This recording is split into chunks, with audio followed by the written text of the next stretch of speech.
नमस्कार दोस्तों। रामायण की रीटेलीकास्ट होने के कारण दूरदर्शन की टीआरपी में 40,000% का जंप आया है। उसी के साथ साथ लिबरल्स के पीछे लगी आग भी काफ़ी बड़ी है। दोस्तों, टाइम टू टाइम लिबरल्स और हिंदू विरोधी पार्टियां रामायण और महाभारत केवल एक कथा है, एक मिथ है, इस बात पर जोर देती हैं। साथ ही साथ रामायण और महाभारत के सबूतों को भी नष्ट करने की कोशिश करती रहती हैं। दोस्तों, कई इंडियन हिस्टोरियंस का यह मानना है कि रामायण को लेकर पुख्ता सबूत कुछ सालों पहले सिर्फ और सिर्फ इसीलिए नहीं मिल पाते थे क्योंकि भारत सरकार द्वारा इन पर ठीक से रिसर्च नहीं होती थी। 1997 में कांग्रेस पार्टी सेतु समुद्रम शिपिंग चैनल नाम का एक प्रोजेक्ट लेकर आई थी। उस प्रोजेक्ट का उद्देश्य यह था कि राम सेतु की जो जगह है वहां पर पानी काफ़ी शैलो है, जिसके कारण शिप्स वहां से पास नहीं हो पाती हैं। शिप्स को घूमकर 400 किलोमीटर कवर करके उस तरफ आना पड़ता है। इस टाइम को और डिस्टेंस को कम करने के लिए कांग्रेस पार्टी एक प्रोजेक्ट लेकर आई थी, जिस प्रोजेक्ट के अंदर राम सेतु को पूरी तरह खोद कर वहां से हटा दिया जाता, जिस प्रोजेक्ट को बीजेपी और कई अन्य हिंदू संगठनों ने रोका था। दोस्तों, इस घटना से एक सवाल यह भी उठता है कि कांग्रेस पार्टी में जितने भी हिंदू नेता हैं वे आखिर किस मजबूरी के कारण ऐसी एक पार्टी का हिस्सा हैं जो पार्टी उन्हीं के रिलीजन, उन्हीं के मजहब के खिलाफ है। दोस्तों, रामायण और महाभारत दोनों ही हिंदू एपिक्स के काफ़ी सारे सबूत आज भी मौजूद हैं। तो आइए रामायण के ही कुछ सबूतों पर एक एक करके नजर डालते हैं। दोस्तों, एक बहुत ही पुख्ता सबूत है कोबरा हुड केव। कोबरा हुड केव का मतलब ऐसा केव जिसका शेप कोबरा के जैसा है। दोस्तों, ऐसा माना जाता है कि अशोक वाटिका के अलावा रावण ने सीता मैया को कुछ समय तक कोबरा हुड केव में भी रखा गया था। इस केव के अंदर की पेंटिंग्स क्लियरली डिपिक्ट करती हैं कि किसी लेडी को यहाँ पर रखा गया था। कोबरा हुड केव की डिस्कवरी के बाद यह काफ़ी चर्चा में रहा था। कुछ लोगों ने क्लेम किया था कि यह मैन मेड है, कुछ समय बाद बनाया गया है, लेकिन साइंटिस्ट की स्टडी के बाद यह पता चला है कि कोबरा हुड केव बिल्कुल नेचुरली फॉर्म हुआ है और यह रामायण का एक बहुत ही पुख्ता सबूत है। रामायण के होने का अगला सबसे फेमस सबूत है राम सेतु। पहले हिंदू विरोधी लोग कहा करते थे कि राम सेतु केवल एक मनगढ़ंत कहानी है, राम सेतु जैसी कोई चीज़ एग्जिस्ट नहीं करती है। पर जब नासा की सैटेलाइट इमेजेस से रिवील हुआ कि एक ब्रिज जैसा स्ट्रक्चर इंडिया और श्रीलंका के बीच में एग्जिस्ट करता है, तब यह बात प्रूफ हो गई कि राम सेतु जैसी चीज़ एग्जिस्ट करती है।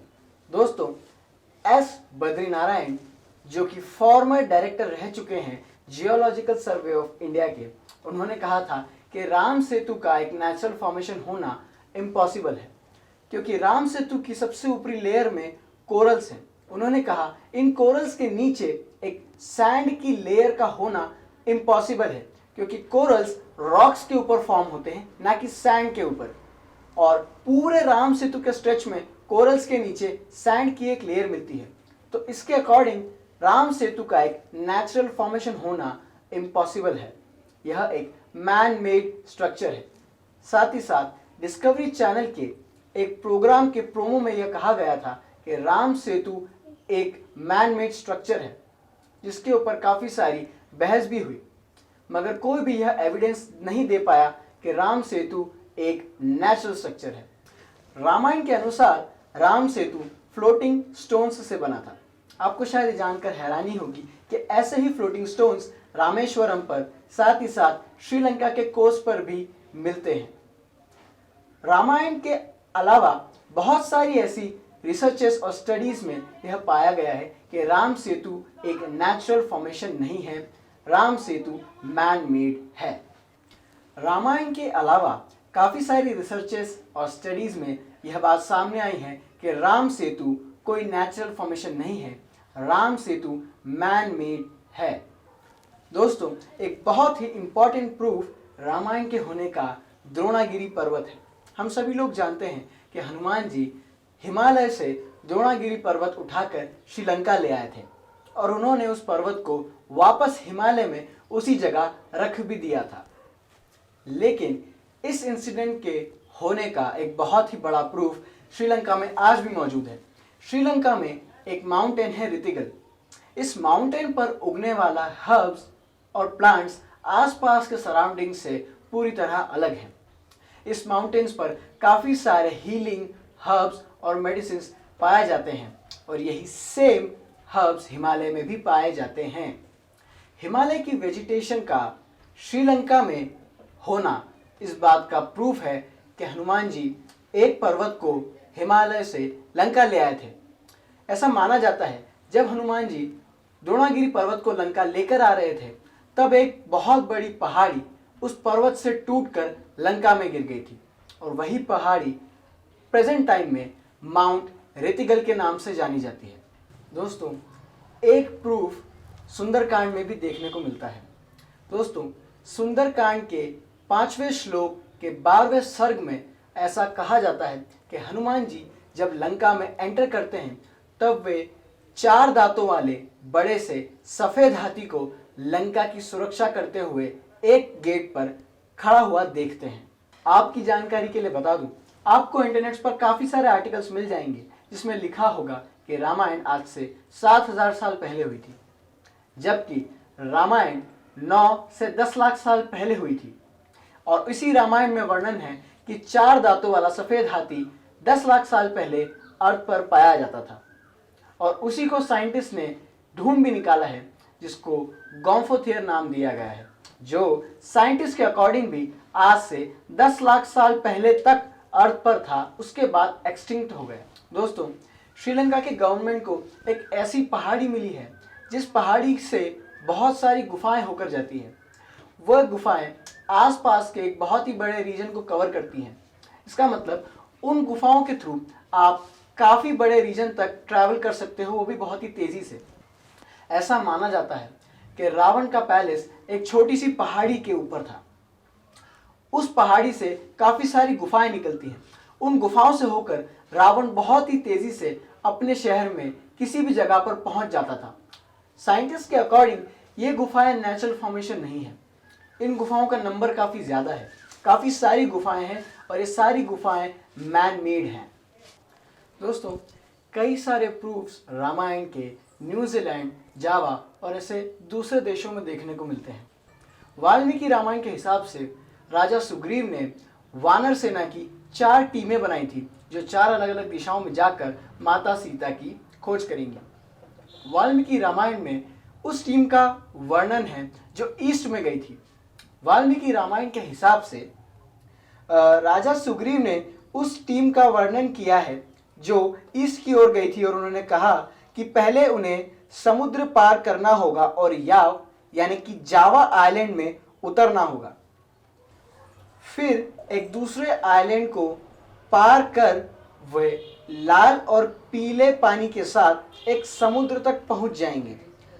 तब उन्हें पिरामिड दिखाई देगा, जो पिरामिड ऑस्ट्रेलिया के पश्चिमी तट के पास आज का जिम्पाई पिरामिड है।